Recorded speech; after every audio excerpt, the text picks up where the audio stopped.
4 goals. Count them. 4 goals. Welcome, people. This is Casually FC. Welcome to the match review for Burnley 1, Chelsea 4. Let's go. Before we go ahead and start, ladies and gents, I am Marshalldbdx, accompanied by Oliver and Real Chris. And if you're the real one, go ahead and smash up the like buttons. Smash it up for everyone that is in here, for every win that you want us to get. As long as it's a 1, 2 even number, we're good, okay?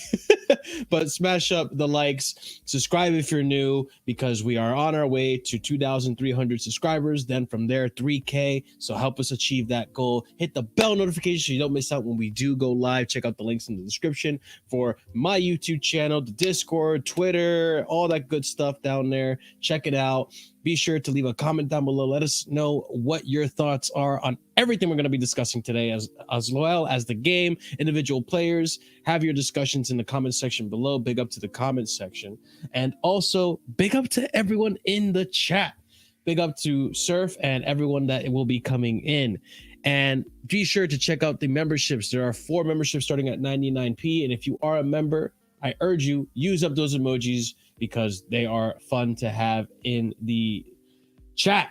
All right, let's do a match review and let's do a little bit of a summary of what happened. Okay, so Chelsea, first half, about the similar, very similar lineup to Fulham. The only difference was that Mudryk was dropped. I believe that's the only difference. Mudryk was dropped and Raheem Sterling was playing on the left wing. So strong lineup.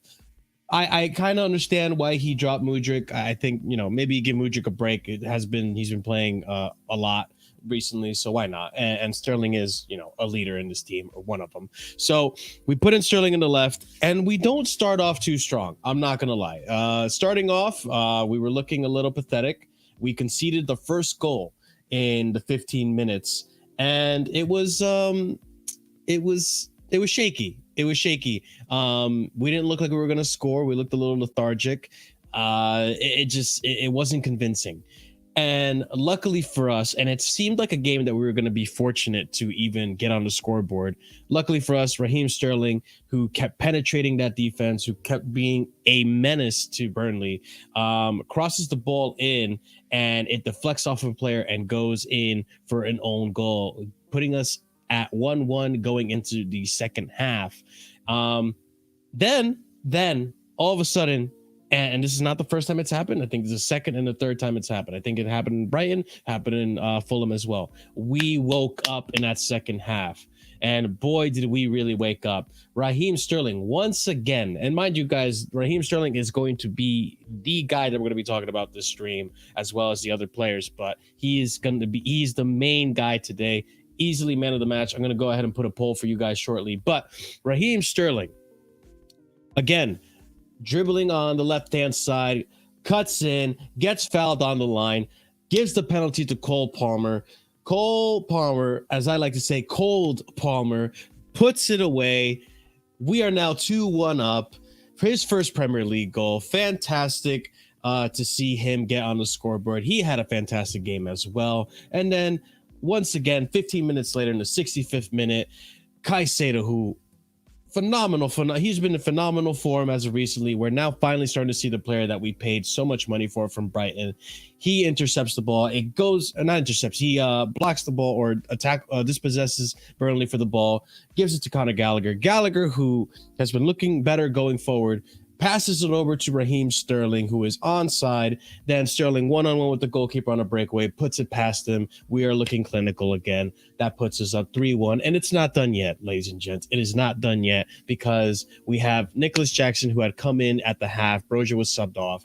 Nicholas Jackson, once again, another play started by Raheem Sterling, crosses it over to Cole Palmer. Cole Palmer, calm and collected, right over to Nicholas Jackson, and who is also calm, collected, sends the defender one direction, turns, then puts it right past the keeper.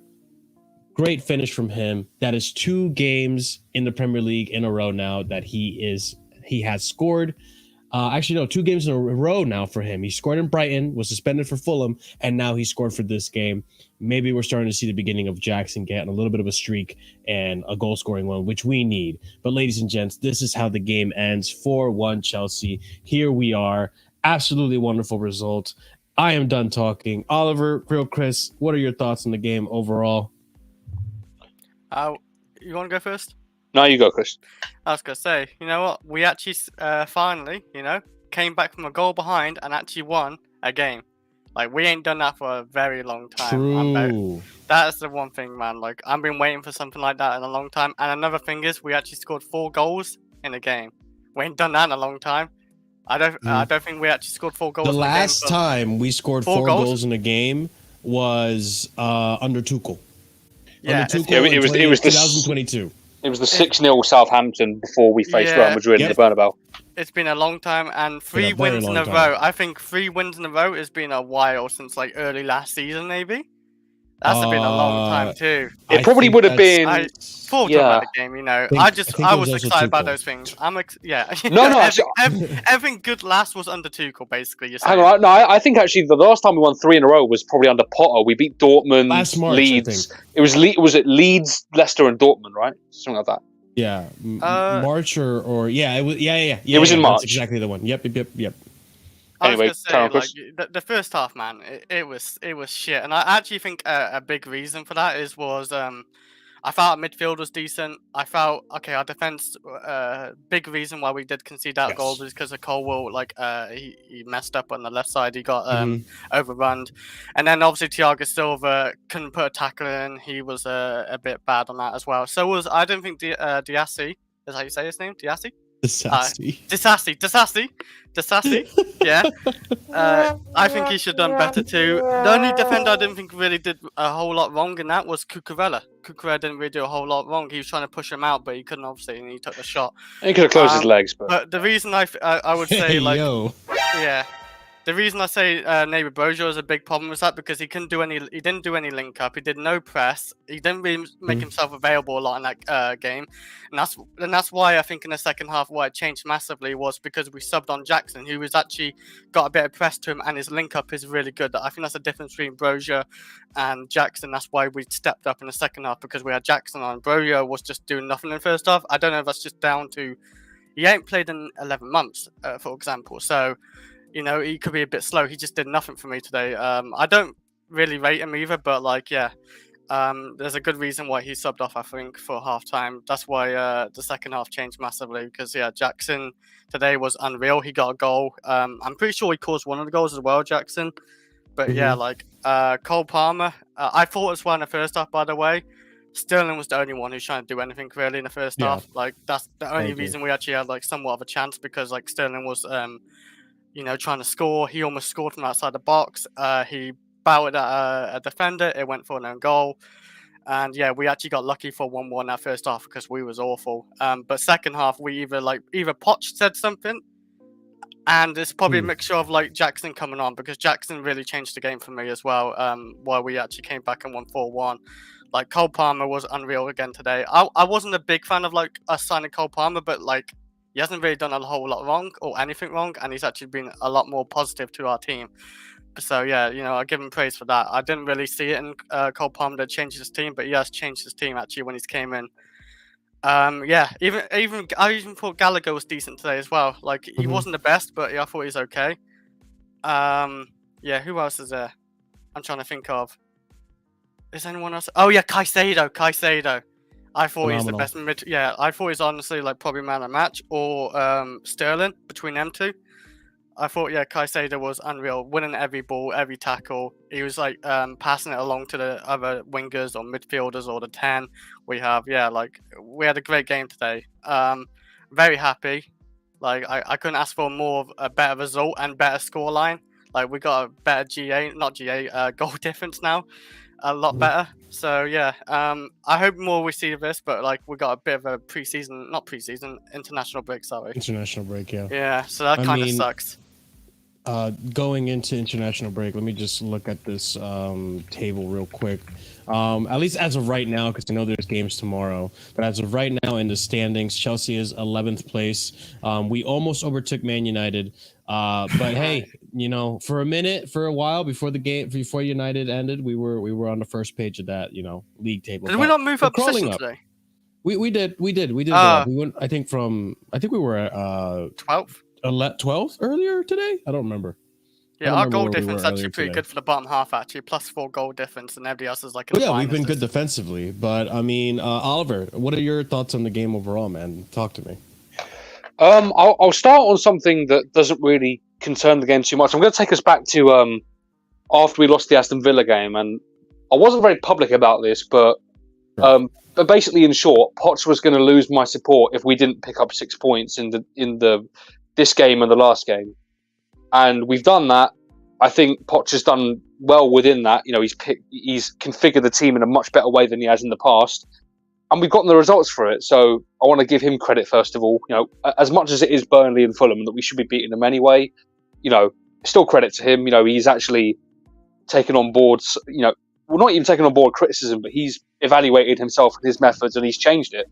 So you can only give credit for that. You know, his stubbornness or his ego, or whatever you want to call it, didn't get in the way of that.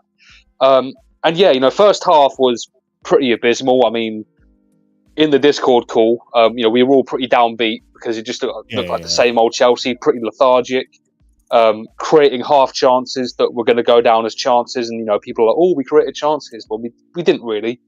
And then the second half, like you said, we just woke up and is much more convincing both on and off the ball. You know, better defensively, better linking up in the final third.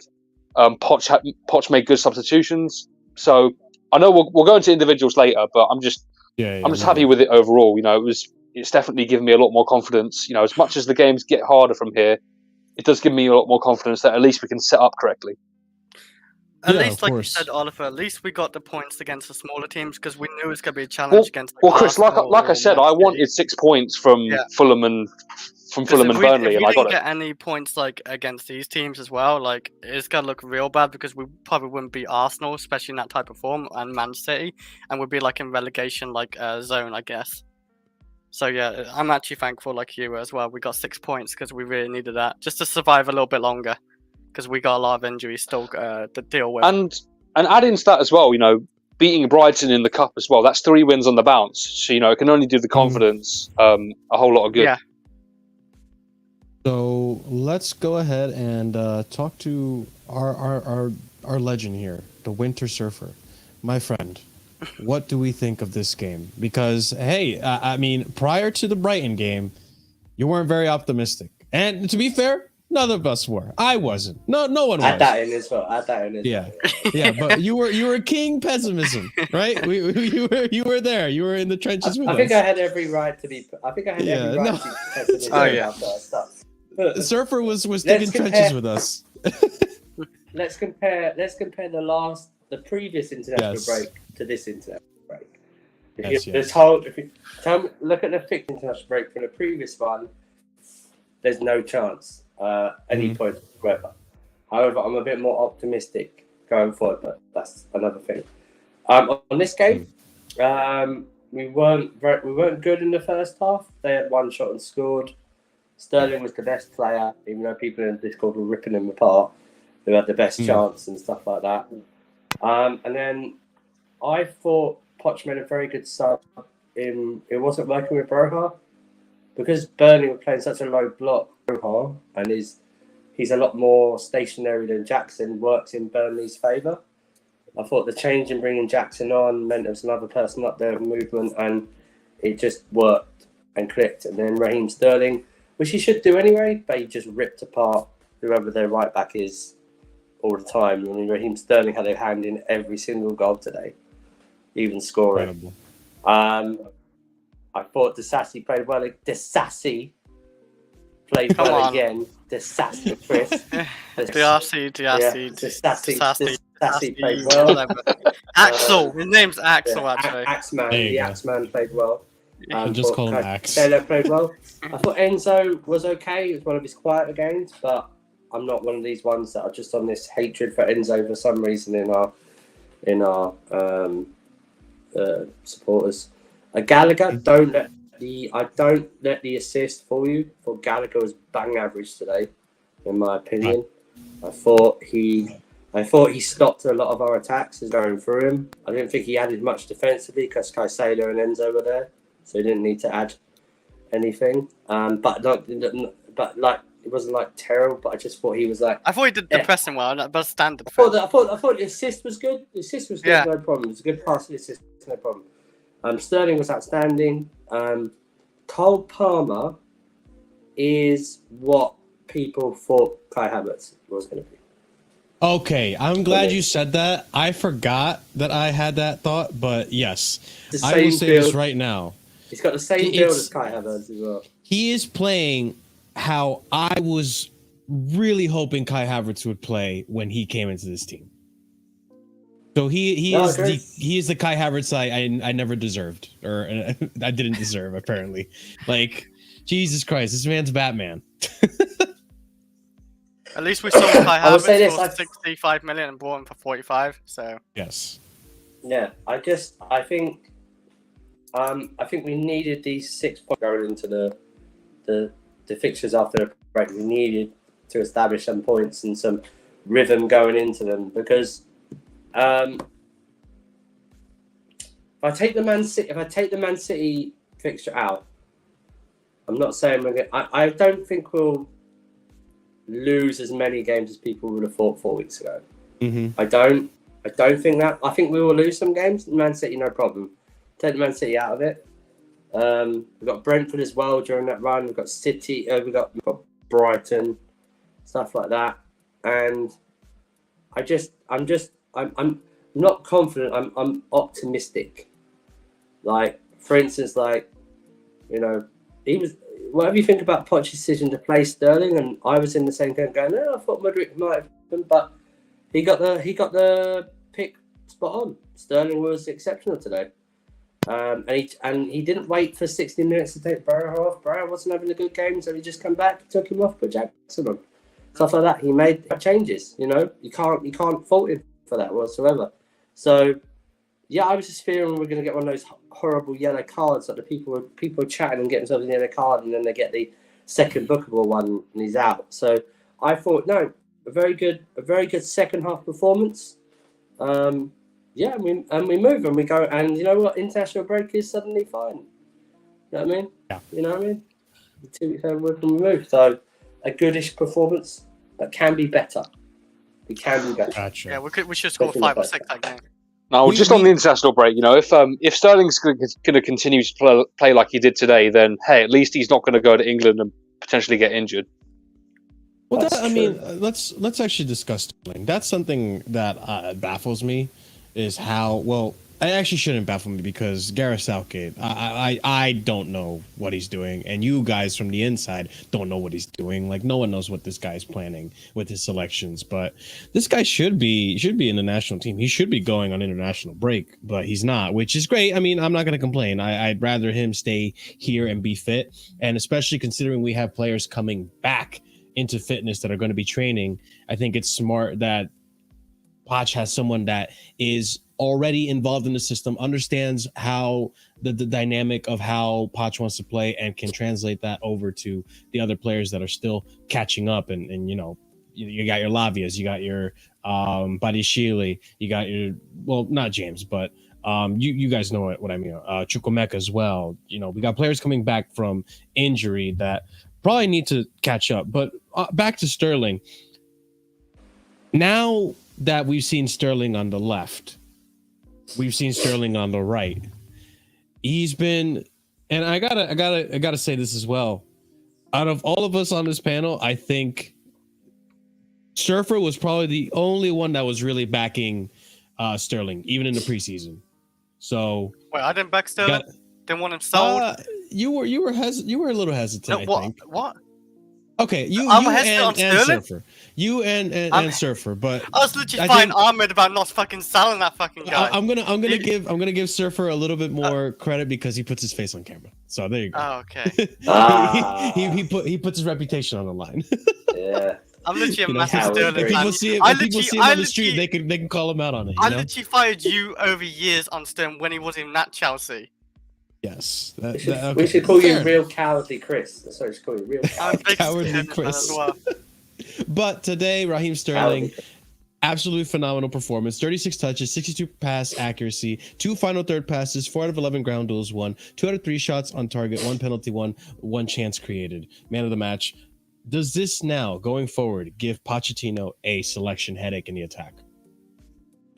Not for Sterling for me though, because I think he's always a main star because he's our most experienced. He does literally the most in our attack. But only question is like, if you're going to continue not using actual proper 10 like Cole Palmer or Mudryk, like it's going to be a headache for them too. Like which one you start them two on wing, like on the right side or whatever. But yeah, like I think it's a headache for that.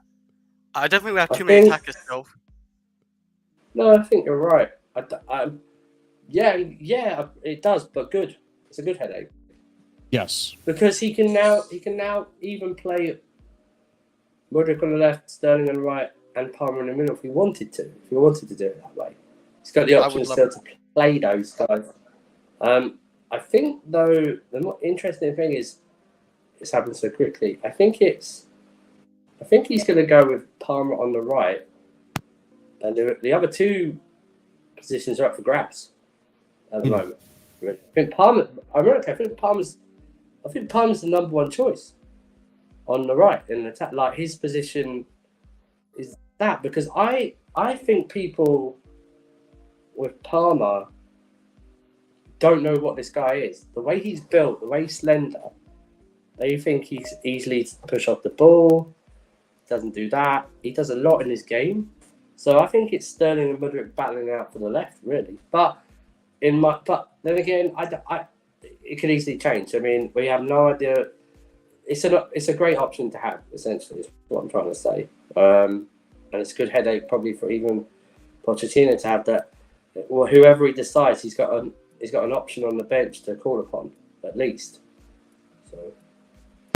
That is the thing though. Mudryk has been really good like the last 4 or 5 games, and there's obviously a big reason why he didn't probably play today because of that injury he had last game against Fulham. He had that scare, so you don't want to risk it. I think Poch even said he doesn't want to risk it. I think that's fair, yeah. That's what another thing about it. I don't understand it when Chelsea fans they see Sterling starting, like he's gonna be the main problem why we're gonna lose the game. But every time, barring the last game or two, he's been the main reason why we actually look good in attack. He is literally doing most of the work in that attack, like he's created many good chances actually, and they've missed, and that's not down to Sterling.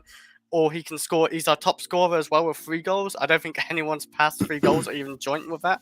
So I don't understand why our fans are so bitchy about Sterling. Oh, he's gonna be the main reason why we're gonna lose today because he's like a Mason Mount to Chelsea last season or the season before.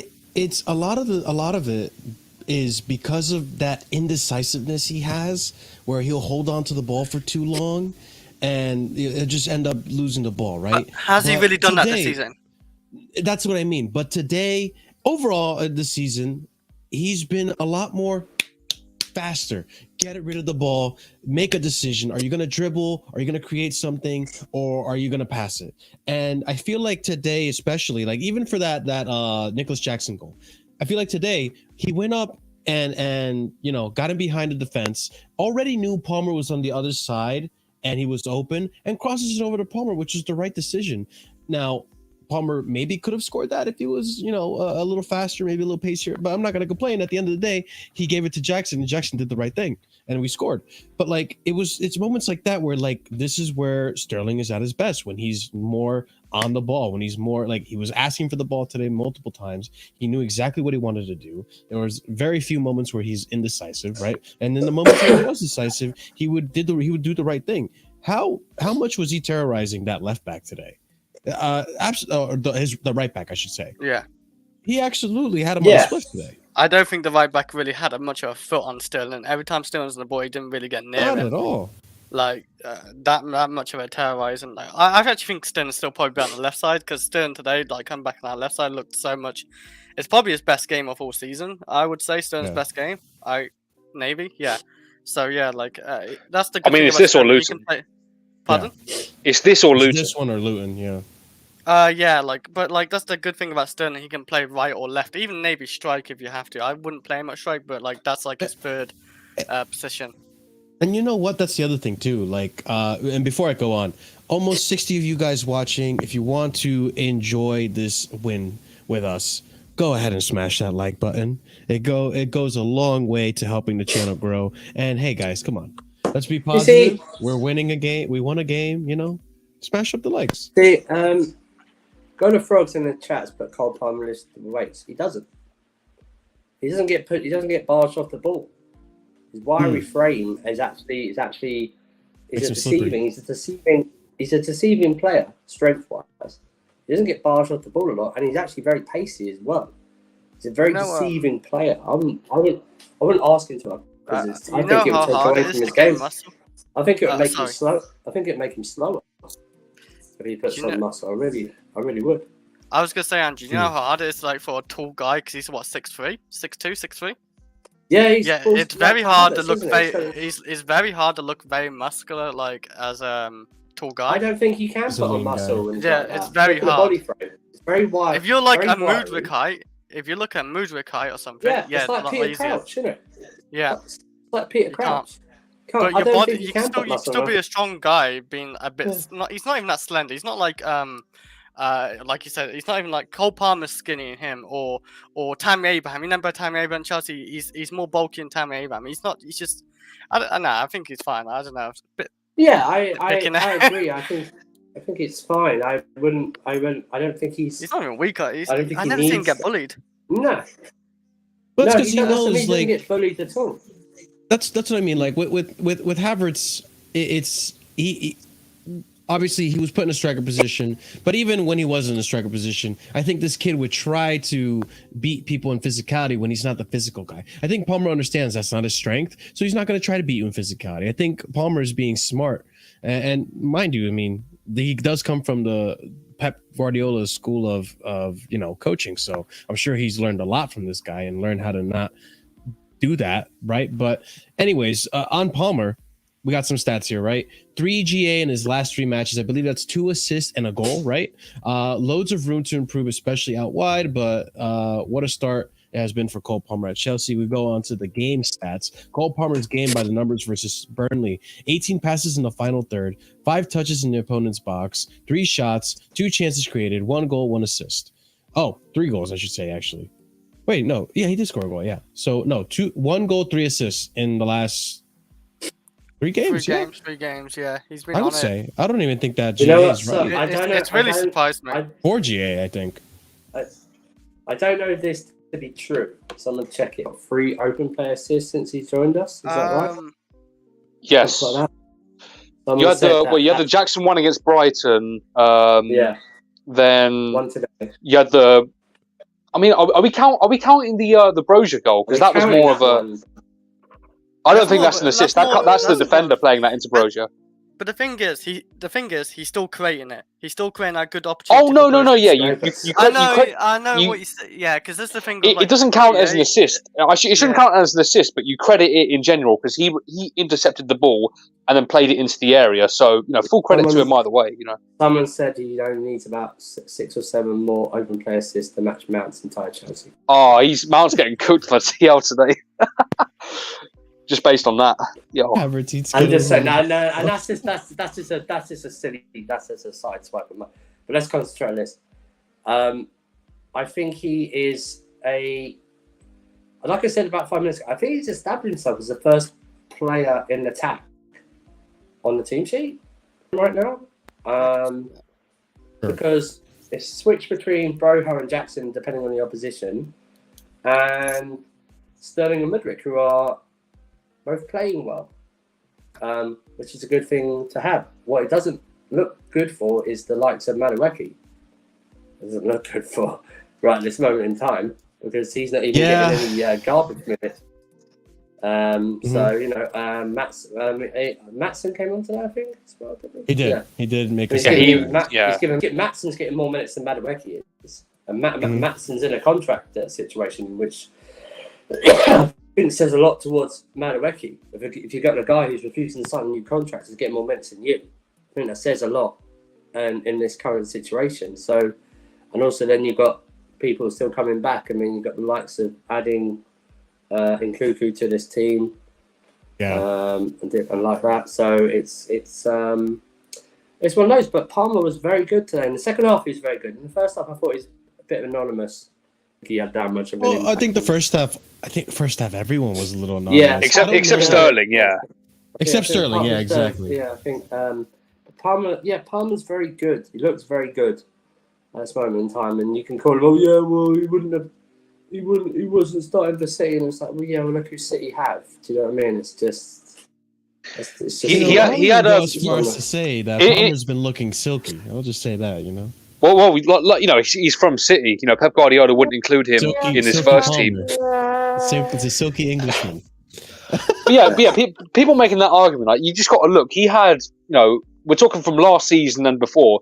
He had Riyad Mahrez and Bernardo Silva ahead of him for that right wing spot. You know, that is top quality. So how are you holding that against him?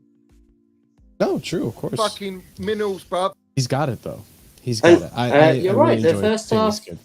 In the chat, we're right. We've acknowledged it. The first half wasn't good enough. But I tell you right now, what was a good sign for me is that. You know what I mean? Whether it's an own goal or what, I don't care. It's a goal. Yeah, we made a comeback. We made a comeback. You create your own luck sometimes. Darko put it in.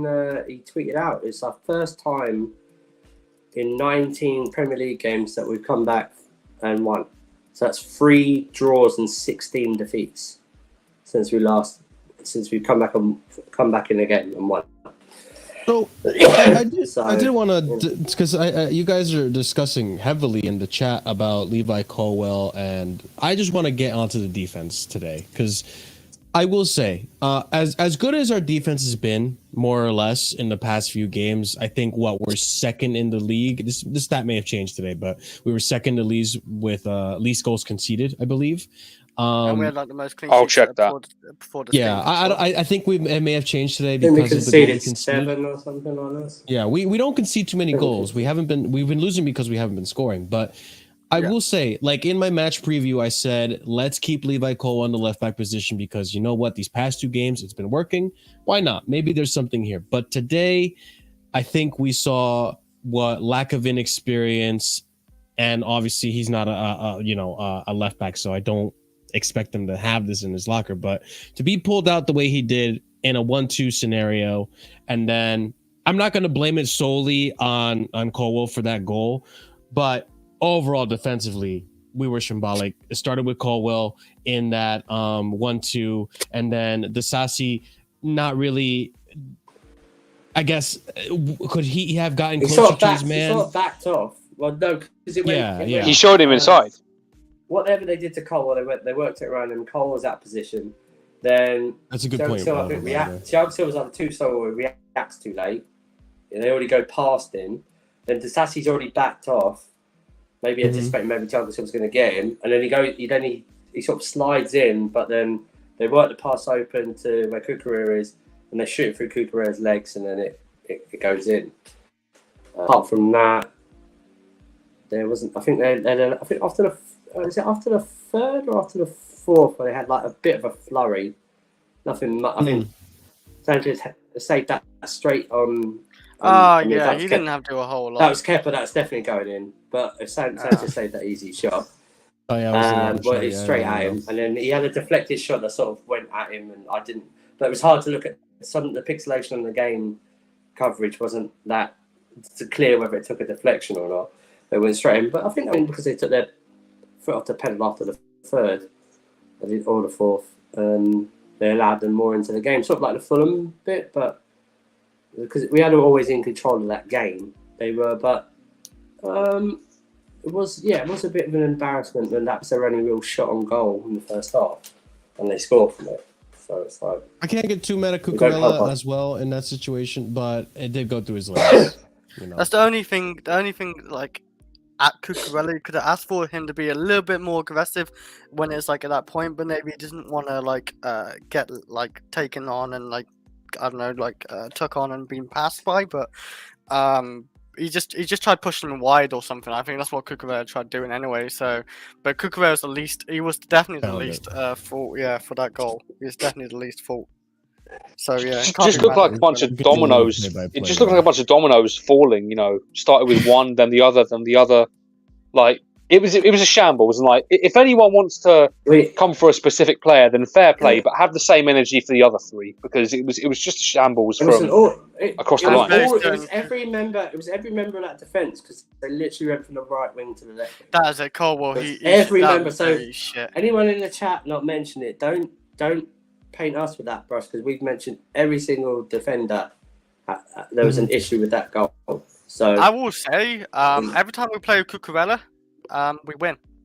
Every time this season.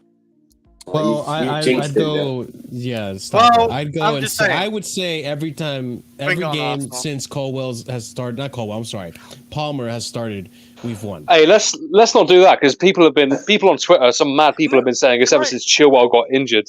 Can I let me say this? What you just said, Chris. We might have won, but coming up for an international break, I want James Augusto there in the next game. No, but okay, this is what I mean. Yeah, I want Gusto there too, but I want Cucurella at left back, and I want Colwell taking over from Silva at centre back. That's what I want to see.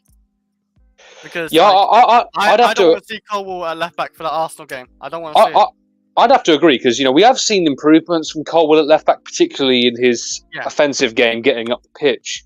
But one thing I've noticed in every single game where he's had to do this, when he has to track back, he looks like Alonso with the speed. He doesn't have recovery pace at all. So I wanted to ask, do you guys think that in this position right here, Thiago Silva probably could have done a bit of a slide tackle and potentially run the ball? Maybe. I think it's sometimes easier said than done sometimes, because we're pausing it and it looked like right now. Yeah, I'd like to see the video. Really, so close, The only thing, I think you don't want to risk a slide tackle, but you can put a foot in maybe and see what happens. Like tackle him, put a knock into the ball. What happened here? I feel like Thiago Silva could have done something. Just a bit, anything like that. Just try and knock the ball into Cucurella or something. Do you know what I think? And this is a theory of mine. I think Disassi and Thiago Silva thought they were going to bail each other out.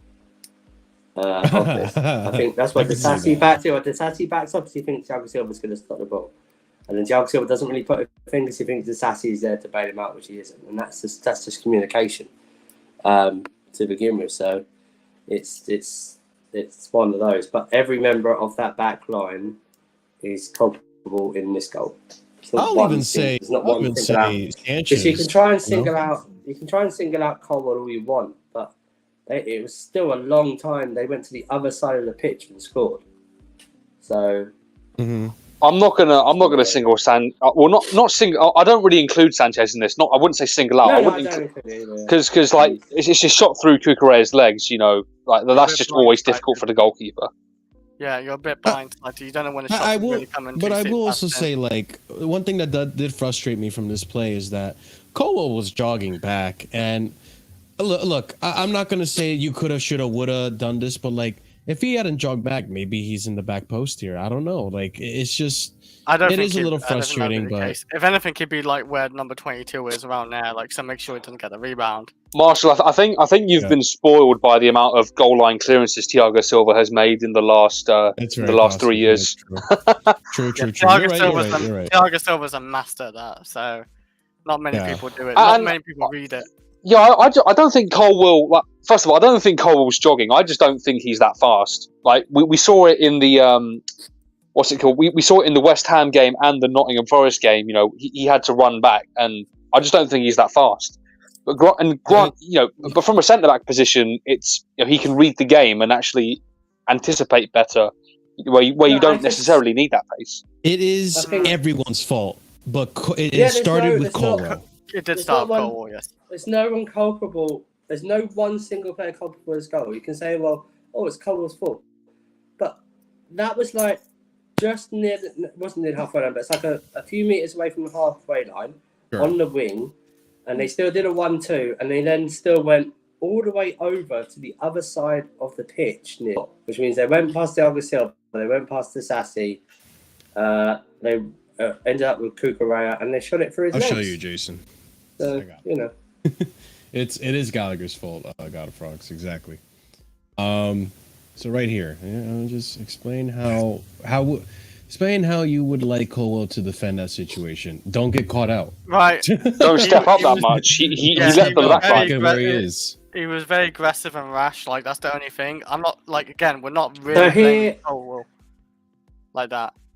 And then he's left. As soon as you see the ball go, you know. So here is where, right? So just go back a bit. Just go back. He's very aggressive. Keep going. I'll tell you when to stop. So here, right? Yeah. Right. So when there is quite a distance, right? It's quite a distance between. It's probably about 2 or 3 feet between them, right?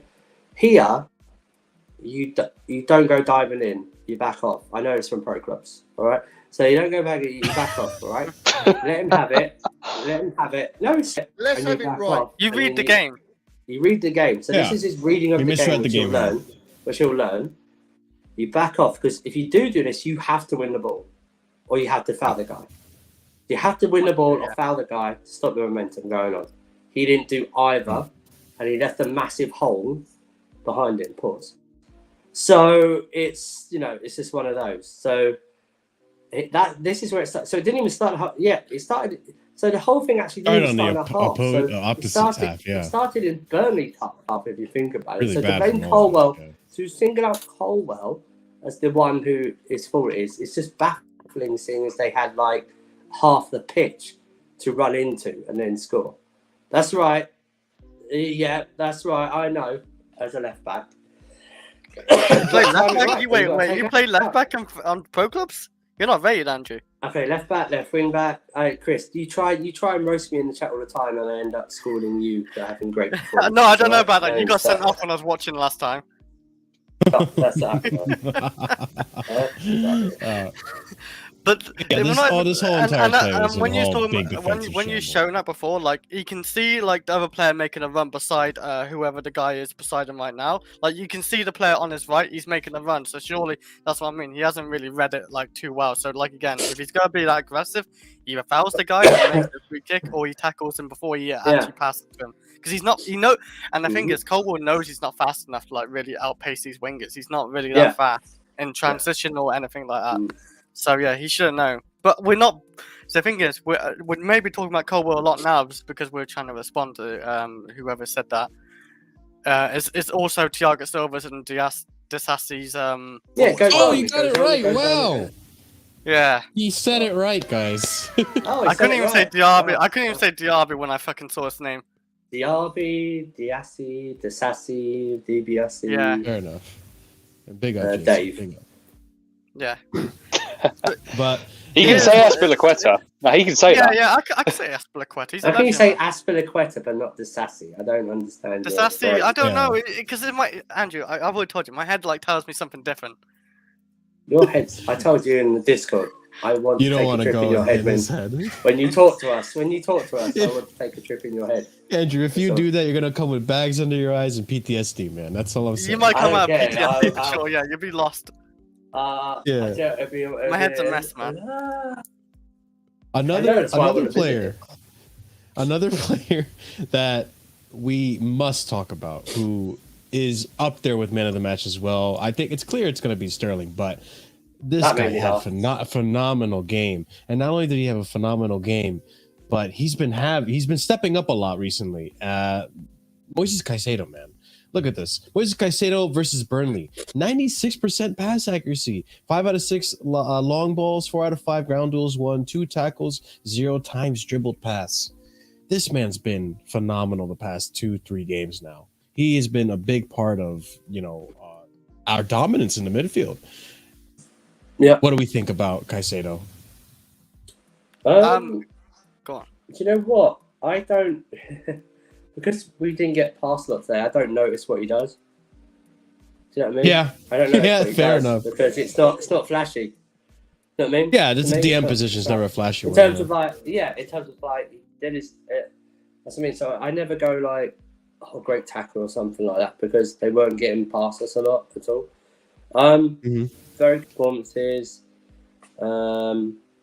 yeah, it's a very good performance. What we bought him for, to do this, to allow then the others in front of him to, or beside him, whatever, to excel.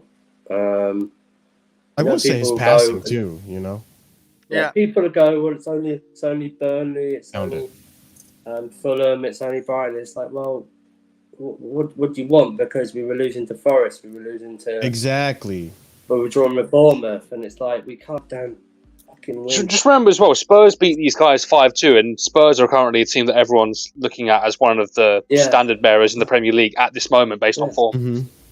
Yeah, and I thought he was, he's very good today. But it's like I don't know if I'm expecting of him, or like I said before, it's like I don't notice because he didn't do like any. For me, I can't remember doing any like sliding last ditch tackles. It was more like interceptions. Well, he counter pressed to win the ball back for to pass to Gallagher with Sterling's goal. Here, I got it right here. I'll show it off. No, one Danzo's right. That's the bit. Yeah, in the midfield, you're right. One Danzo. I just want to know where all the mudded like rivals at. Like they kept all talking his first 2 games back into Premier League football, no preseason and everything, basically saying, "Oh, he's a flop. He's this. He's doing that." Like, and now they're all quiet. The last like 3, 4, 5 games, they have been quiet. Every fan, like United fans, screw the rivals. I know. Even Brighton. Hey, listen, man.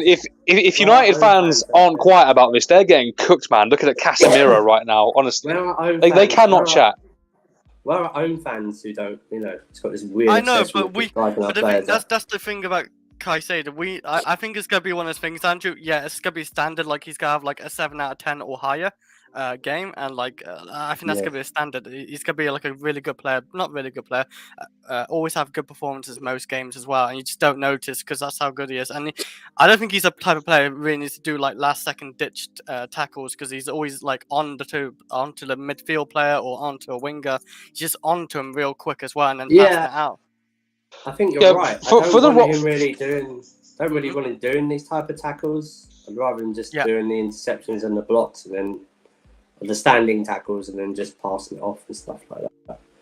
So he's very good today. I will say also, like, first half wasn't so good. Second half, Gallagher did step up, and for Gallagher, because I was looking, I got to give Gallagher credit where it's due. I was looking at Jackson and asking Gallagher to pass it to Jackson at this moment, but he did the right thing to pass it to Sterling. Yeah, he would have been offside. Sterling was onside, so it was a good eye on Gallagher to point out, find the onside player, and then Sterling puts it away in a very honestly, last time he had a 1-on-1 like this, he didn't put it away, so it was nice. To see left foot as well. It was a good finish. Yeah, it was a good finish from him. But it's all started from Caicedo all the way back here. Mm-hmm. Gallagher, it was a great pass. It was a good pass for the assist and everything like that. I just feel, he's better in a 10 or something. But I just think you're just pushing a problem upfield. Do you know what I mean? In terms of I don't think he'll do that pass every 5 to 10 games. It'd be once every 15 games or something like that. I felt sometimes he broke down the attacks a lot today, like the flow of them. And I want to see like an Nkunku or even a Palmer in that position, who's got more an attacking nuance in them. Just see what they do in that. But Gallagher's okay. But that's what I mean. Like, it's almost like a selection headache, and it's. I think Poch needs to be smart going forward. Because, and going forward, I mean, like, from this game on, because that's the other thing I was going to ask you guys, like, how do we feel going forward into the fixtures that are coming up? Because what I was going at is that going from this point on, Poch needs to be smart with his selection. He needs to take into consideration tactics now, and who is going to be best fitted for what game is in front of us. As much as we can say, okay, just play this lineup going forward and continue until something doesn't work or whatever, we have to be smart, because although I agree with what Andrew's saying, Nkunku or a Palmer is going to give me a more attack-minded 10, where Gallagher comes in clutch is his interceptions and his reading of the ball and the tackling. So the off the ball stuff, which we saw against Fulham, was really effective. So going forward, how do you guys feel about the fixtures that we have to play after these last 3 games? I would like to see Chukwuemeka and give him more minutes after the international break and then establish him back. So I think he's more physical in that. And I think I'd like to see him partner Enzo and Caicedo in there. First was Arsenal back. Let's see who survives the international break in terms of injuries. And I think they've got a Champions League game that week as well. A big one since they lost the last one. Against us still, as we stand. Saka's he's past fit. He's still fit, isn't he? He's past fit. He's fit for City, yeah. Apparently. And then we probably playing on injections though, to be honest. Yeah. He might be. Brentford are they're not good. Brentford are not good. Yeah, we can beat Brentford, man. If they're losing to Manchester United, we can beat them. And the Spurs, and they're below us. Spurs away is a tricky one. Yeah, we claim that's going to be really tricky. West London's ours again. We're on top. So we got Spurs. We got Spurs November 6th. November 6th. That's an interesting one because I like Spurs' first 11. I think it's good, but they might pick up a lot of injuries. And Basuma was sent off today. So here's the thing I heard about Basuma, right? So he was already on 4 yellow cards, right?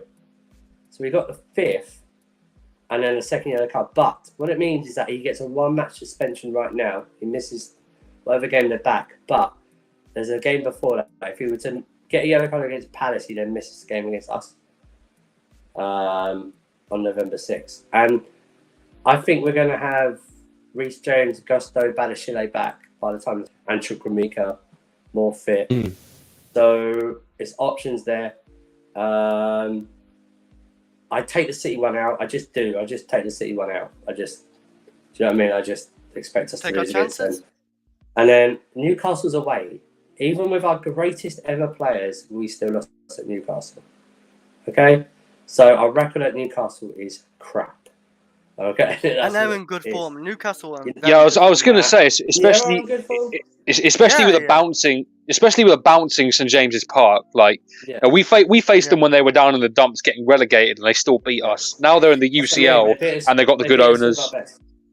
They beat us with our best ever players, the best ever team. Yeah, but also when they were downbeat. That's what I'm trying to say. Yeah. Man United, Brighton. Brighton's going through. I got the fixture list. Brighton's form is going to be. I think Brighton's form is going to be mixed, right?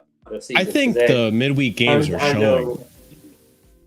Oh yeah. Well, it'll be interesting to see. Europa League or whatever. I don't think we can work Brighton out if they play Liverpool. It's more like how they played against Villa, because Villa spanked them, absolutely spanked them last week. But I don't know. I'm more optimistic. I think we'll still lose a few, but I don't think we'll lose as much as I thought a few weeks.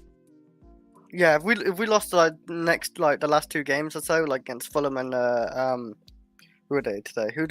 I can't get the name out who we just faced today. Burnley. It's always Burnley, man. It's always bloody Burnley. If we lost those 2 games, I'll be writing off every single game. But now I think we can actually put up a fight against Arsenal. We win or lose against Arsenal, I don't know. I'd actually take a draw against Arsenal. At least we punished Arsenal. Newcastle's the first game back after that last international break as well. I was gonna say Newcastle probably actually with City probably scare me the most out of every game we're facing. Against Tottenham, I think we can do against Tottenham, maybe. Man United actually worse than us, I think. Brighton, I think we could take. There's a few points we can take in this. I say, run. If we can get 11 points out of these next 7 games, which leads us all the way to United, right? I think I would be pretty content with that. 7 points. 7 or 11, do you say? 11. I'm sorry, 11 points. I would be content because the way I see it is, you guys might call me deluded, but I could see us drawing against Arsenal. Okay. 1 point there. I can see us beating Brentford. That's 3 points. Tottenham. Yeah. I'm not very confident on Tottenham. How come you're not confident with Tottenham, but why Arsenal? They're top of the league right now. Tottenham Yeah, are. until City beat Arsenal. Heung-min Son, Madison have been absolutely on fire, and Basuma has been doing fantastic work for them. Not today, in the absence of Højbjerg. Well, not today, but but they still got a result. They did actually. I will say, yeah, they won 1-0. Fair play to them, but like, yeah, like, they should be beaten at Luton anyway. But that's what they did. They fucked up. Well, it's the fact that it's the fact that the sending off happened at 0-0 and they still managed to score the win. You know, they did that with 10 men. I didn't actually expect Tottenham to be that good actually this season. I agree with you, Marshall. I think 11 points. Jeez, no, looking at the pictures, I think we'll lose. I think we'll lose to City and Newcastle. Yeah, definitely. I think we'll lose. We might probably even lose to. The Arsenal Spurs games are really tough to predict because Arsenal have beaten us the last 3 times they visited Stamford Bridge, so it's one of those, and depends who is not injured for Spurs. Really, I think if Maddison goes down for Spurs in the next few weeks and he's out for a while, then that changes Spurs' team entirely. Completely changes their whole team, attacking wise. Yep. We saw it today, really, when they took him off. They're just not the same. They haven't got a replacement for Maddison. There is no replacement in that Tottenham team Tottenham squad for Maddison at all. Yeah, they don't. They don't take him out. You take him out. They don't have any. So, and then I think we can beat Brighton and Man United back to back. I really do. I think we can go up to Man United and beat them. I think we're playing better than Man United. If United continue like this, their midfield's in shambles, their attack is doing absolutely nothing. Their defense is again in shambles, and their keeper is not a good saver. We should spam shots at Onana to see what happens. we should honestly give him pop shots, give him pop shots, test him, because he could be shaky again. Well, you know, Sod's Law, Ten Hag will probably drop him by then. If you remember Sané's, well, we don't know. If you remember Sané's pop shot against Man United in Champions League, that's a pop shot. Just do that. Yeah, you never know. That's a pop shot. I think the one midweek, wasn't there a pop shot or something like that, or they made a mistake midweek. He's made a lot of mistakes this season, hasn't he? Yeah, he's made a lot of mistakes, and I just think. Like I say, this isn't arrogance; it's optimism. Because I've said we're going to lose back to City and Newcastle, so it's not like arrogance. So, you know. I was going to ask, in current form, is Onana like the worst keeper in the Prem right now? Oh, like you can't really think. He has to be up there. In terms of what you expect from him, yeah. Yeah. Price tag, goals conceded, errors made. Goals conceded, the way the goals are conceded as well. And I think even removing his reputation, he is probably up there as one of the worst. Has to be if you replace his face and his body with someone else and they make that error, it's equally as bad. Yeah. He made a couple of good saves in the Brentford game. I was like, well, that's great, but I think he made one good save. Ahmeds made some good saves too when he was made some good saves. Many good saves. Some good saves. You know what I mean? It's one of those, but it's like that. He's very good on his feet. That shot today, it took a couple of deflections, so the power it was slowed down, and he still looked like like flimsy wrist. Mm-hmm. Do you know what I mean? It was like it went underneath him. Honestly, I think that's like one of that can compete for Kepa's like one of Kepa's worst biscuit wrists. I think we are talking literally nearly 2 months from now, so we have no idea what it's going to be like. I think barring the relegation goalkeepers, the goalkeepers currently in the relegation zone, I think on form currently, the only ones that are probably like as bad as Onana is probably like, and this is shot stopping wise, probably Jason Steele at Brighton. True, he was he's bad. Yeah, that's about it really though. I think what's going to be key is someone like when Lavia or something like that, when you've got the extra option of to play all three at the same time, or at least have him on or something like that. Because as well as I think Leslie has done okay and good, I think Lavia is a superior player at this moment in time. So to have him as an option, or like I said, have a more physical 10 in terms of Chukwuemeka in there, who's a better passer than a Gallagher and a better creator than Gallagher and stuff like that, I'd rather have. But Gallagher's undefeated at the moment, you know what I mean? So in terms of like being picked all the time. Yeah. So. He started every game except the Brighton game, I think. Isn't Cuckoo back in December? No, January. No, maybe December if we're lucky. You know what? But it's likely The January. Premier League is lucky. Like, they have not in Cuckoo for most of the season, and it's going to take him a little bit of time to adjust back, like, from that injury. The Premier League's lucky, because that guy has been unreal for the last 2 seasons, as a number 10 or second striker or winger. Like, he's been unreal. I can't believe we don't have him in Cuckoo, because he would have, I think he would have solved a lot of problems in our attack this season already, if he was fully fit. Well, this is why I'm so glad that we've picked up form now, because we don't have to use that as an excuse anymore. We've actually found a way with both the system and trusting the individuals. We found a way to, circumnavigate that and just get around it so that we don't have to. Well. Sorry? It's lucky we got a solid defense and our midfield. The thing with the defense is, like, on paper, you look at the goals. You look at goals conceded. I think we're tied for third. The only ones that have less are Arsenal, Manchester City. But when they're bad, they are bad. Like today. I'm not. They're quite consistent. It's just that when they have a clanger, it's like they all fall like dominoes, and it's just like. I think a lot of the defenders we are in put in a tricky situation. We've actually had a few injuries in defence as well. Like, we don't have any proper left back. We don't have any proper right back now because of red card and injury. But the thing is, Chris, the left back thing doesn't matter because the left back thing doesn't matter because Potts was playing Colwell at left back when we had fit left back. Yeah, but I'm talking about even right. Okay, yeah. The right back thing I understand, but the left back thing, no. I think since, like, he's got this whole nonsense thing, like thinking Chilwell as a left winger, I don't think he's ever gonna play Chilwell at left wing after seeing Sterling, Mudryk, and Cole Palmer at wing now. I don't think he's actually gonna play him at left wing anymore. But you have to actually. So Chris, you have to actually. I'll come close to that. You have to actually credit that he did actually notice that after 3 or 4 games. You know what I mean? He actually did make that change while Chilwell was fit. No one can use the excuse, he only dropped him because Chilwell was injured. No, he dropped him well before that. Chilwell was benched. Yeah, there was games where Chilwell was benched. I don't mind Chilwell as a left back, but I wouldn't also mind us rotating between Cucurella and Chilwell at left back if we can do that in the future, because we know that it's kind of perfect in a way. We know Chilwell's strength. He's good at attacking as a left back. So for the games with a low block, you want to use Chilwell.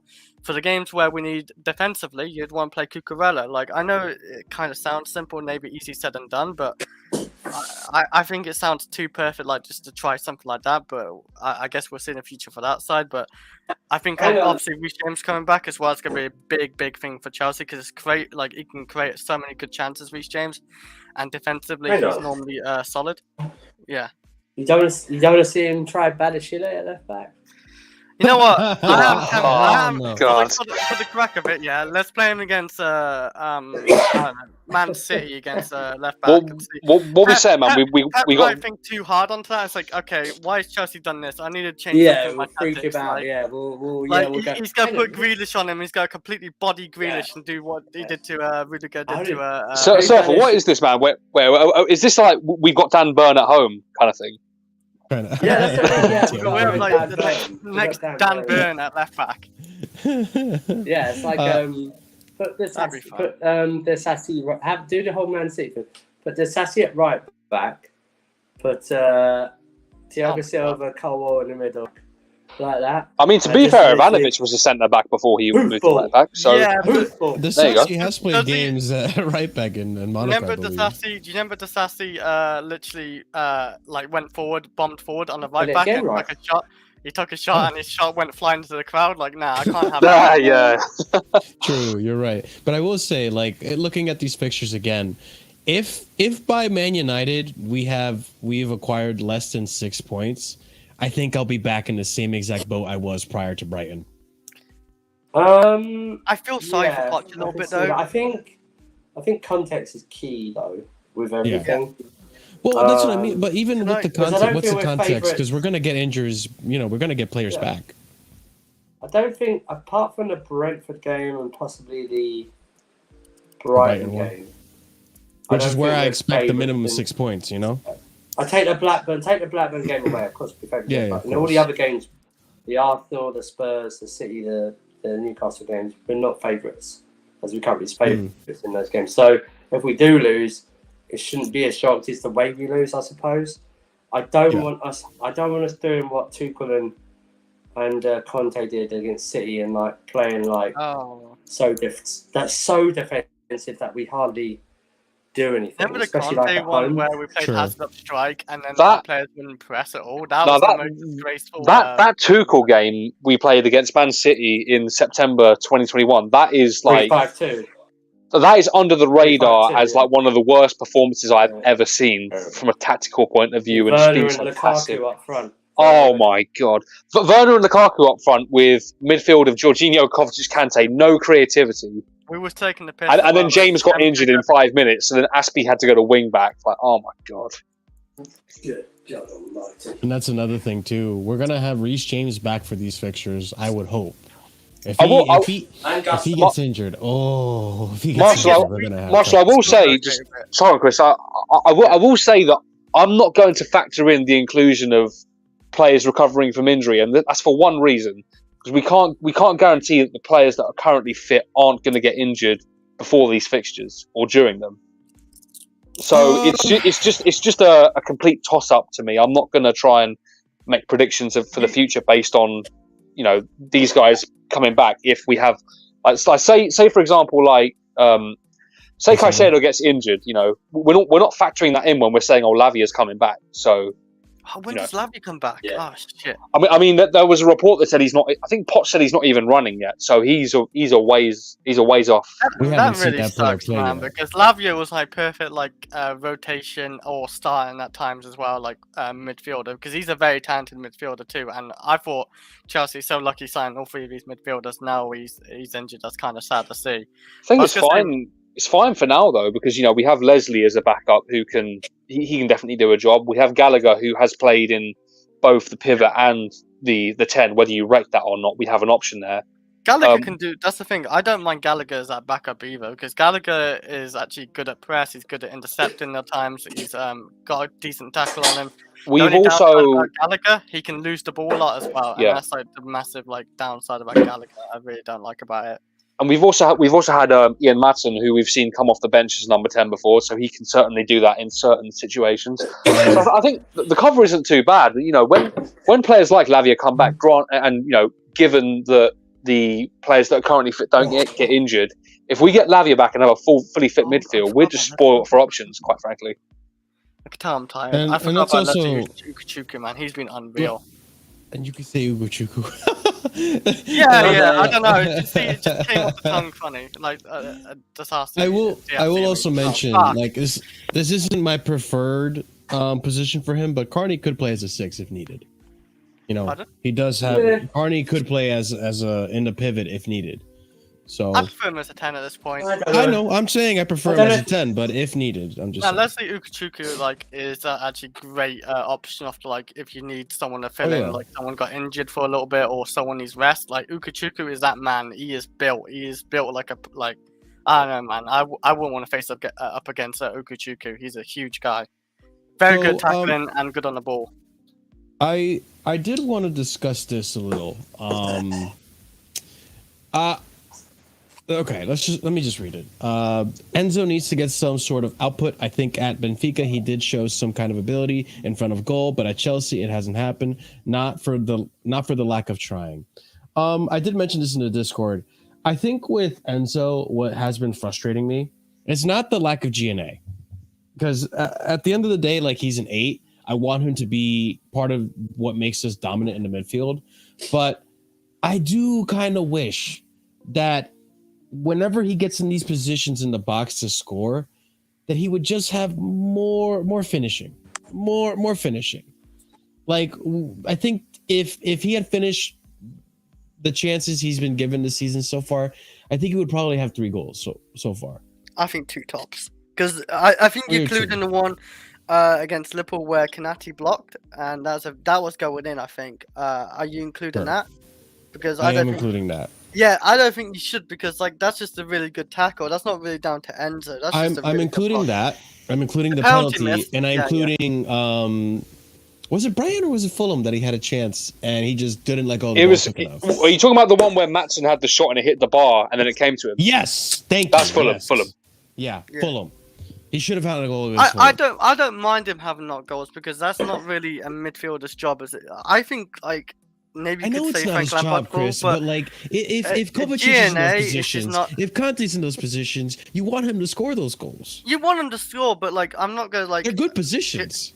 I'm not. Yeah, but I know, but I'm not really gonna be going at a midfielder. Why you're not scoring those? Because a midfield's job is to win the midfield battle for me and dominate the midfield. And Chelsea's been doing. You could say he should score one this season. Yes, I agree. The one against Fulham or the penalty, like, yes, he should be scoring at least 1 or 2 tops, but not 3 much. I think 3's pushing it for me. This comment's pushing it. He's not on Fraud Watch. He's been fantastic this season. I'm just saying, like, I wish there was more finishing, more. There's nothing wrong with the moments.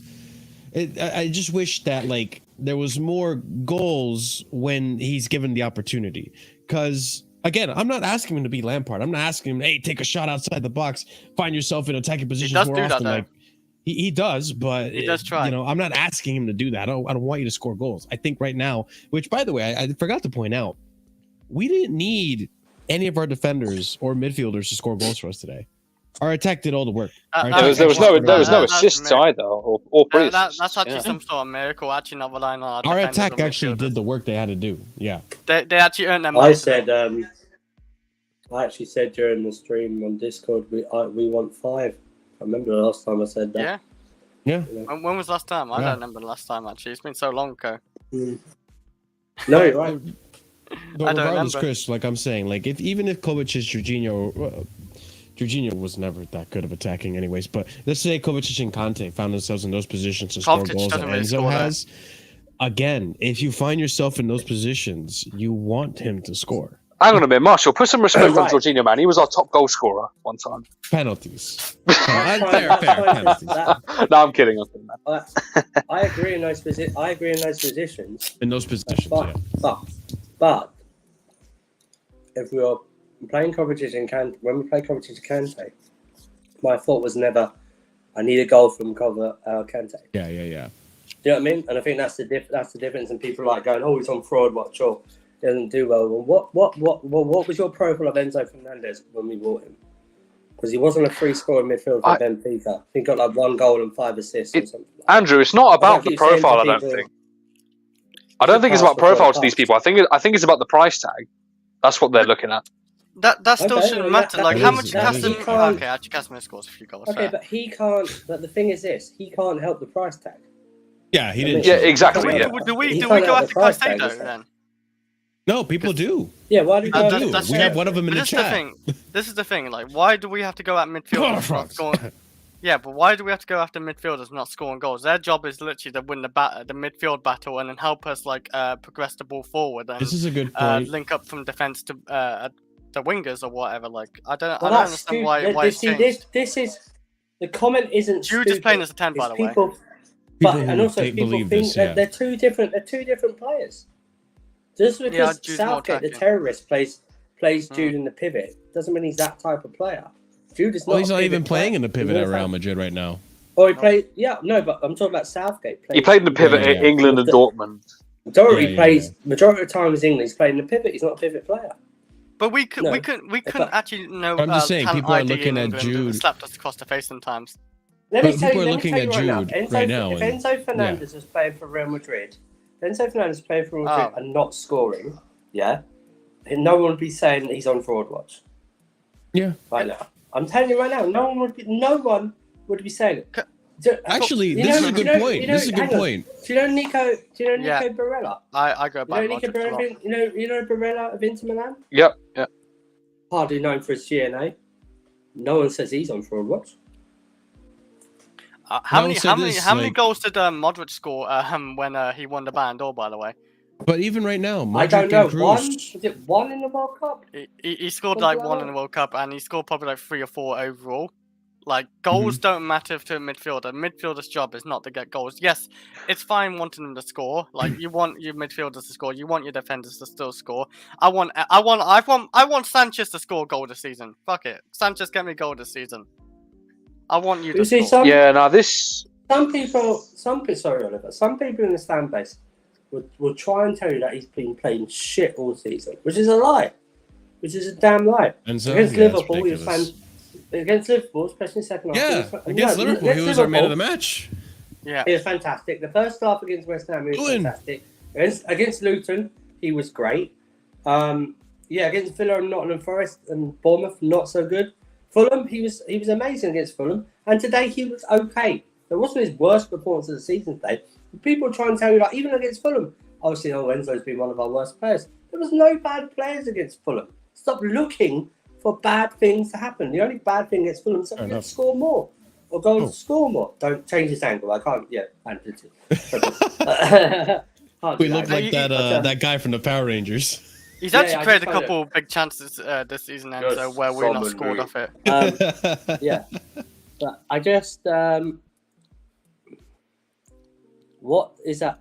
Who said Enzo's world class? This is your problem if you're hearing people not world class yet. No one's saying he's world class at this moment in time, not whatsoever. But he's also not shit. Do you know what I mean? He's a very top midfielder.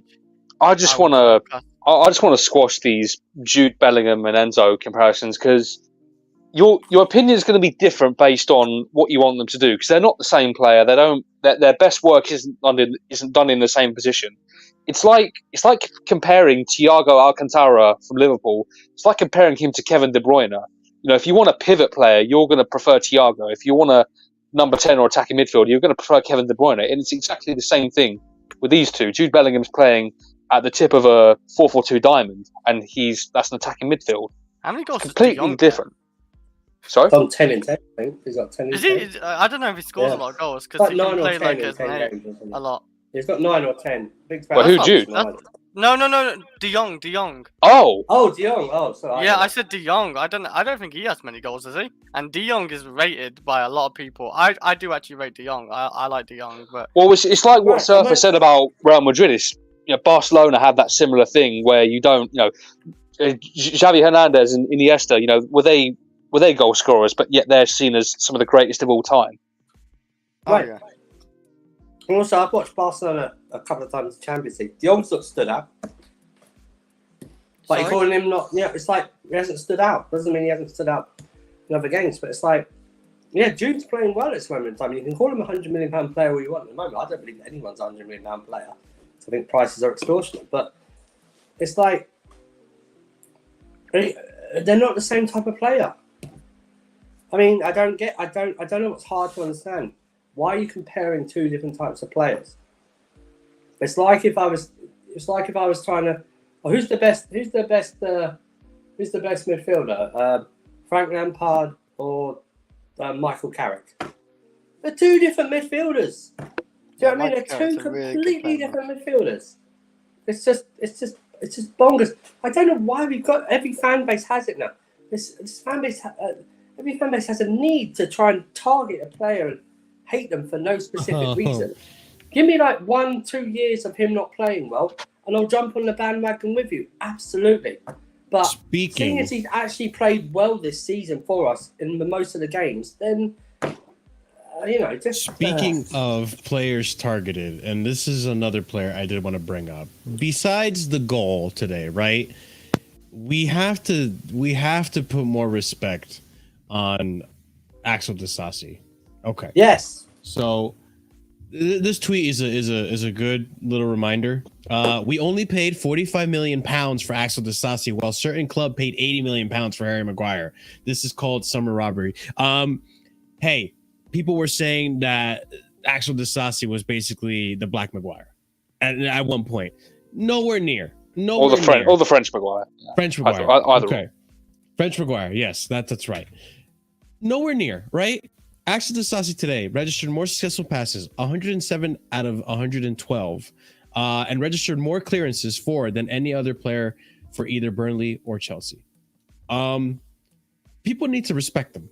Ever since the West Ham game, there's been agendas out for this guy. But after that West Ham game, he's not really done or set a foot wrong, other than today. I'd argue there's even been agendas out for him before then, because people apparently it's his fault that Trevor Chalobah's being forced out of the club. So,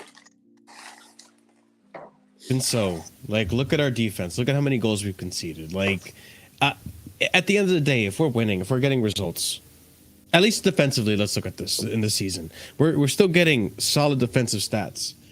I'm not going to cry about Chalobah not being in a team. Yes, he's a good kid. He's a good player. He puts his head down. He tries. He trains hard. He puts his effort in the game, and I respect that. Anything with Conor Gallagher, I respect it. But at the end of the day, Chelsea is Chelsea, and if a player goes and Chelsea's to perform and Chelsea go on to win this and that, no one's gonna cry about the player. Does anyone, just on Disasi quickly, does anyone remember that ball that he played where Sterling didn't have the best touch? Yes, but he played the ball behind. Really good pass. Yes, I remember that. That was the first half, I think. Was it the first half? I can't remember, first half, yeah, probably was. But granted, the touch from Sterling wasn't great, but he still had a great game. But that ball from Disasi, that's the sort of thing we paid for. He was statistically in France one of the best progressive passing centre-backs that they had in that league, passes into the final third. He was high up on those rankings. So, we're definitely getting what we paid for in terms of that kind of profile. It might have taken a bit of time to see that, but we are now. Tyler B even said it. I think he said the 7th minute, wasn't it? I think he says. 7th minute, yep. And I will say, I'm not going to even try to say that name, but I will say it. We paid £80 million for Fofana, but no one's slating Fofana, who's been inconsistently able to come into the team and stay fit. If that made any sense? Fofana's just uncomfortable conversations all around. It is. I can't lie. Don't get me wrong. I think he's a great defender, but he's not fit. Bro, he is. If he was to start right now, if he was fit right now in terms of rehab coming back, he's 4th choice, maybe even 5th choice for finals, because he has to prove all over again. This is like his 5th knee injury with us, the longest term with us, just with us. He has got a lot to prove. People go, "Oh yeah, well he's the best centre back." It's like, bro, until you prove that to me, you ain't doing nothing. You ain't done nothing. And by the way, I think he's made more mistakes than Disasi in his Chelsea career. You know what I mean? Do you remember the United game last season, particularly? Man. Yeah. Dynamo Zagreb. Exactly. Who could forget Dynamo Zagreb? That's the mic. No, but Fofana's got a lot to prove next season. I'm not even including Fofana in this season. But I know we might be back to April, but that's unless we're in some type of trophy running, then it really is not going to matter. Yes. No, he's right. Yeah, no, he's right. Yeah, the injuries. It's not about the talent for Fofana, it's the injuries. No, Impartial Blue's right. No, he's exactly right. Because if you think about it, he's behind Colwell, he's behind Disasi, he's behind Balotelli. At the moment, Thiago Silva's still there, so he's behind Thiago Silva. That's 4. I just want to say on Fofana quickly, and this is, I don't want to sound like a pile onto him, but I was having a debate with some people yesterday about Ivan Toney and bringing him in, and I heard that a lot of the points were saying he's been banned for 8 months, he's not going to be the same player. Well, hang on a minute. So he's able to train since September, so he's been training for at least a month now or so. And he's playing friendly matches, and he's going to be back in January. So it's not like he's losing fitness. And I'm just saying to these people, are you going to have the same energy? You're not giving Ivan Toney the benefit of the doubt, but you're going to let Wesley Fofana, who's potentially now having a second career-changing injury, you're going to give him the benefit of the doubt in that. But here's the thing with Fofana and people in the chat. Fofana, fully fit Fofana does not get in this starting 11. He's got to prove his fitness first of all. Doesn't get in the starting. That does not get in the starting 11. Remember, he got injured in the preseason training. He got injured before he went to the States. Yeah. Yeah. Well, that can happen, of course, but he just gets injured a lot anyway. But the problem is he's got. Yeah. Even last season, he had 3 or 4 knee injuries or something like. Even last season. Yeah, that's on our end too, though, because he had that big injury. The thing is, we did that massive song and dance with the medical, sending him to the LA Dodgers doctors to really check him over. And a medical isn't to check if you're fit. A medical was a risk assessment of how likely you are to pick up injuries. And the fact that they didn't pick up on this, I'm no doctor, but you must have seen something. At the moment, a fully fit Fofana is a term that has to have asterisks beside it. Fully fit Fofana is I think I have a better chance of seeing a fully fit Fofana needs to be consistently fit Little niggles here and there, but nothing out for like weeks or months for me to consider him fully fit. You know I'll believe Chris is Indian before I believe fully fit Fofana. I'm not Indian like that. Ah, fuck's sake.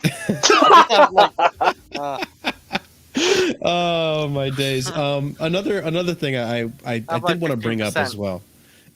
I did want to bring this up is I think Tony and Jackson start whichever one, and we play the way we want to play. Broja is too static for me.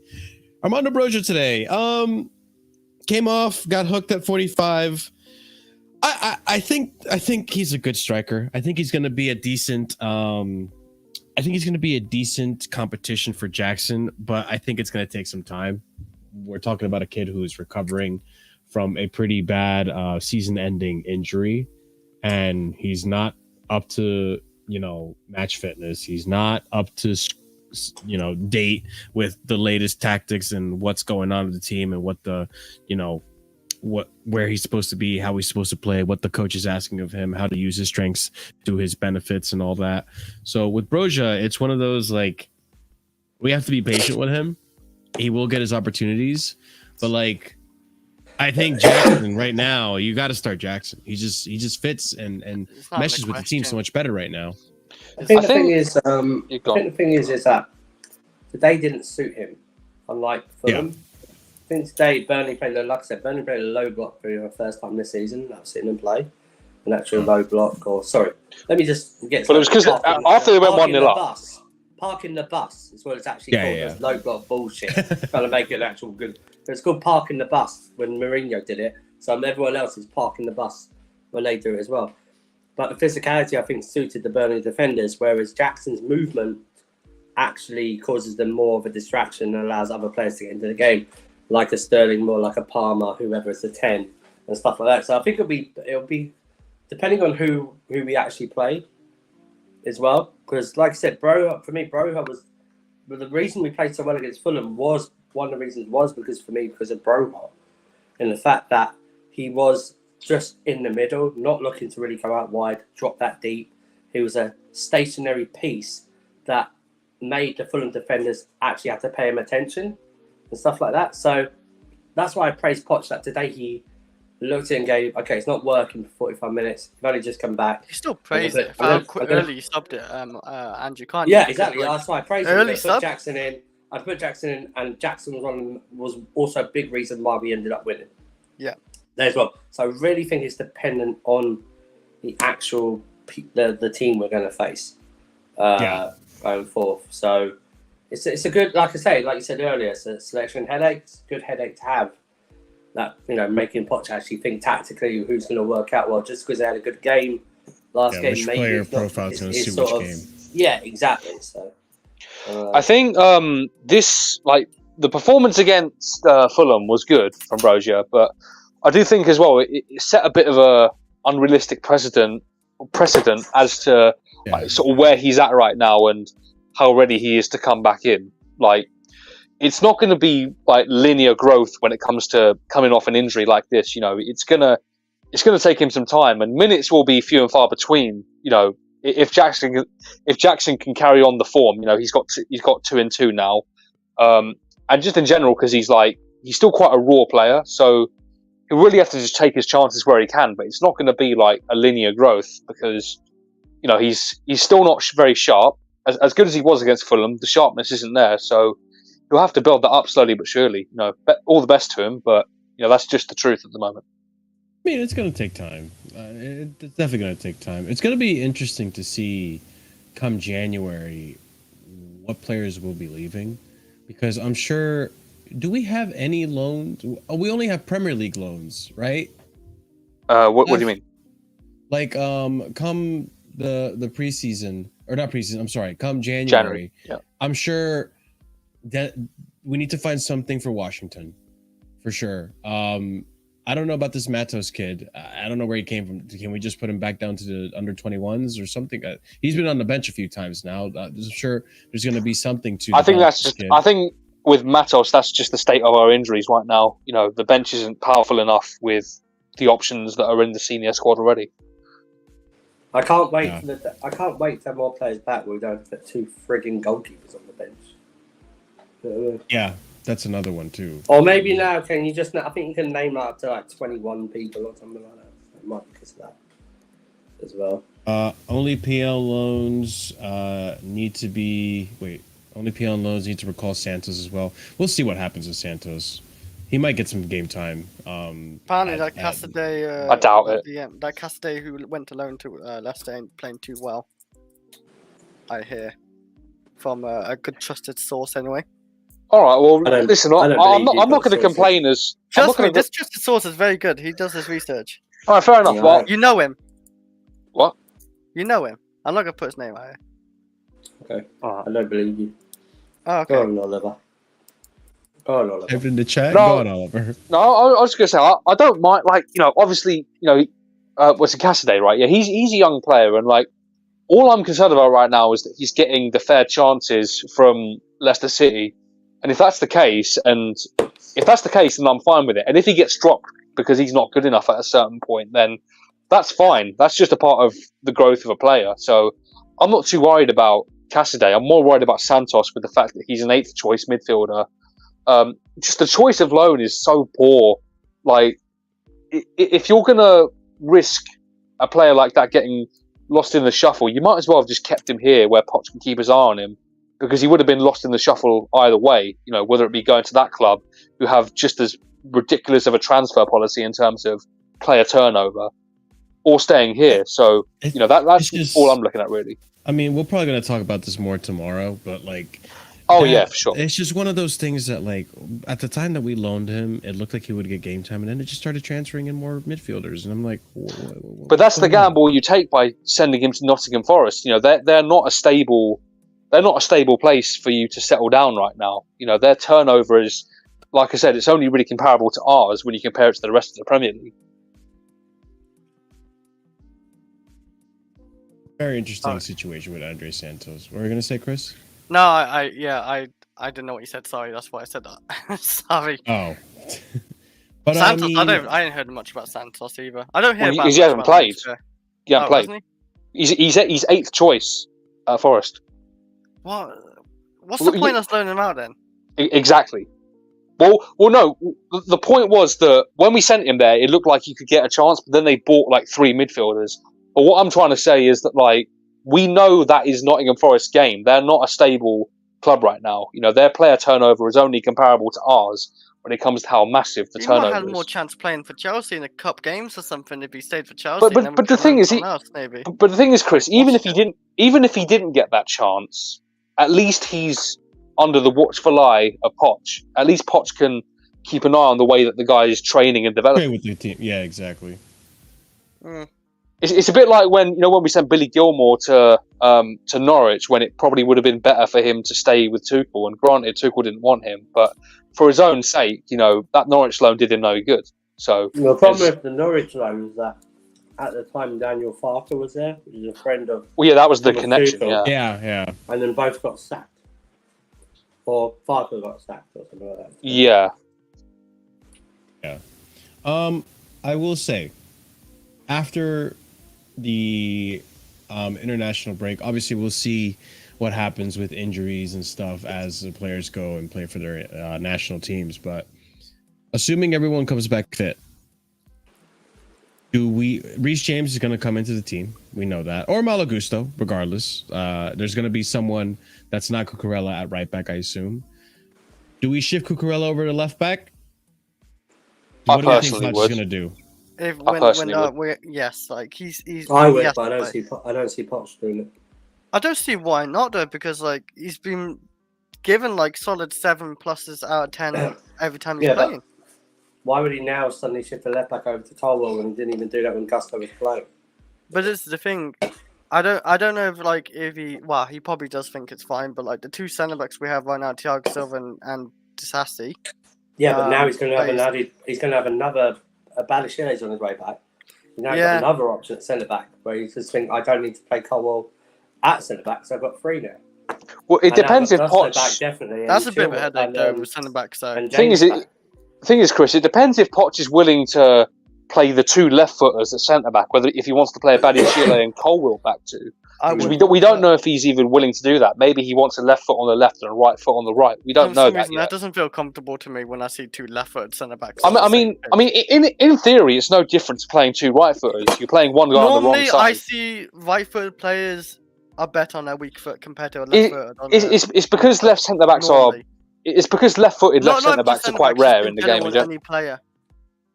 Yeah, I know. Yeah, there's more right-footed players, of course. So, but yeah, I see a lot of left-footers like are not very good on that right foot. That's why I feel a bit uncomfortable. Yeah, that's just my thing. But like I said, it really kind of just depends on whether Poch is willing to do that or not. Because if he is willing to do that, then we can get a left back in. Whether that be Chilwell, Cucurella, unlikely, but Maatsen can play there. If he wants to play the right footer on the right, then Colwell will probably stay at left back just to keep him in the team. I think you have to treat the Levi Colwell left back situation like Newcastle treat Dan Burn, a left back that's not there to attack or do anything. It's just simply there to defend, and simply when whoever's at right back, when they go up and then switches to a free. Winter Surfer, the problem is he is attacking though, and he is overlapping. Dan Burn doesn't do that. Well, that's true, but the problem is that you say there's no. You said earlier there's no recovery pace, so he's got no recovery pace, and when it goes past him, he doesn't bother even running back. That's a problem. I would like to see a left back go there, but Poch has not even put a left back there, and we've had like 3 who could play there, even when everyone was fit. So it's like, I think he'll persist. Unfortunately, I think he'll persist with Colwell until something happens where he gets totally annihilated. The only time he ever started a left back there was actually Cucurella in the game against Wimbledon. That was the only time he started a left back there. Every other start has been Cole. No, actually, was it? I can't remember. Who did we start against Brighton at left back? Was it Cucurella? We played Cucurella and... It was Colwell. Was it Colwell? Yeah, Cucurella. Yeah, Cucurella was right back that game. Yeah. So it's definitely Colwell. Wasn't Chilwell, actually? I can't. I think Chilwell was injured. Pretty sure it was Colwell. What, in the Brighton... Chilwell came on as a sub, I'm pretty sure. No, yeah. Chilwell came on as a sub and then got hurt. Yeah, that might be it. He might came on because he definitely got hurt that game. But yeah, like I don't know. Yeah, like I don't. Actually, Chilwell did start that game, I think. Yeah, like I was gonna say, like I don't think Cole was actually done bad at left back anyway this season completely. He's had his off moments for sure, but like I don't think he's been like the big problem. For us shit, you're right. Chilwell did start that game. Oh wow, totally wrong. Man. Okay, Chilwell started. Colwell was left center back that game for Brighton. Yep. Yeah, against Brighton. Cucurella was right. Yeah, because Marshall, remember that was the game where I was like, "What is this lineup, man?" Yeah, we had 3 left backs. 3 left backs. Yeah, that's true. That's why I was thinking that. We had 3 left backs, including Maatsen and Colwell playing. It's like, what? We're so left-footed this game. We're like 5 left footers. That was nice actually to see us go man down both. You did, yeah. You know what I mean? Instead of just being nice. Oh yeah, that is. I got to give credit for that as well. Yeah, it was a lot less down the right. Yeah. That's made a big difference for us. Yeah, that's so time. And even you look at the Sterling goal where Gallagher plays it. That's even through the middle. So you're not even talking about on the flanks either. Yeah, that's what I mean. It was a nice balance. That's what it was. It was very good, especially second half. It was a good balance of the front 3. But that's how you don't become predictable. You know this is what we've been asking for. Like, you need options. That's what you need. So you can't go like against whoever frig it was earlier this season, where we were like. It was like a diagram of us like attacking, like even starting at left back, we're still always going to the right. And it was like, no, we need options, you know. So yeah, I mean, we're gonna see what's happening. Unfortunately, we do have an international break. We're gonna have. I know. We're gonna have the Havertz debate. No, we're not. We're not doing that. I think we are actually. You're gonna do it. Ew. It might just be me. It might just be a 3v1. You said it at the end of August, bro. Yeah, I know. On the YouTube clip, things just don't. things just don't work out sometimes as planned. Why guys, I think Havertz will still come good and no one can respond to me. So, I know, and we're almost halfway. We're about to be halfway to the season in 2 months, and it's not looking very good. But hey, we'll see what I cook. All right, but ladies and gents, we're gonna call it right here. Big up to Andrew, Chris, Oliver, the panel. I'm gonna call him out. Ahmed, where'd you go? Ahmed, you ran away from half time from me at 5-0 down. Ahmed was 5-0 down against me on FIFA, and he said, I gotta get ready for a Casually FC stream. Where are you? Also, we did break down a low block several times today. Yes, we did. That is amazing. That is. Never thought I'd see the day again. Oh, we're proud of the team. But we're going into international break now on a positive. It does think that we break the momentum, but hey, who knows? You know, like, I'll take the positives where I can right now with this team.